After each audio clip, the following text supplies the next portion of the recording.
கை சூம்பிய மனிதனை பார்த்து எழுந்து நடுவில் நில்லும் என்கின்றார். மக்கள் கூட்டத்தின் நடுவில் இயேசு அவனை நிற்க வைக்கின்றார். அந்த மக்கள் கூட்டத்தில் இயேசுவை வெறுப்போர், இயேசுவின் எதிரிகள் இருந்தார்கள். எப்பொழுது இயேசுவை வீழ்த்தலாம் என்று அவர்கள் நினைத்து கொண்டிருந்தார்கள். அவர்களுடைய மத்தியில் இயேசு இந்த மனிதனை நடுவில் நிற்க வைக்கின்றார். நம்மை சுற்றி வெறுப்போர், நம்மை ஏளனம் செய்வோர், நம்முடைய எதிரிகள் இருக்கின்றார்கள்.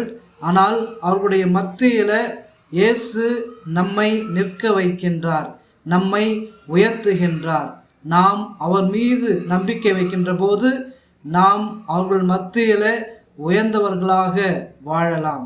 இயேசு அந்த மனிதனை பார்த்து உன் கையை நீட்டு என்று சொல்லி ஓய்வு நாளில் அந்த கை சூம்பிய மனிதனுக்கு குணம் தருகின்றார்.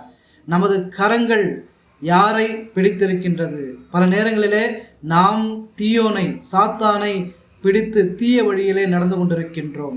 நமது கரங்களை இயேசுவை நோக்கி உயர்த்துகின்ற போது, இயேசுவிடம் கொண்டு செல்கின்ற போது அவர் கரைப்படைந்த நமது கரங்களை தூய்மைப்படுத்துகின்றார்.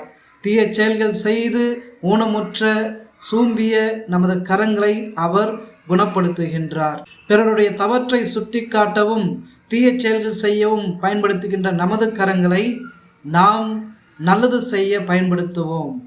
இயேசுவை பிரதிபலிப்போம்.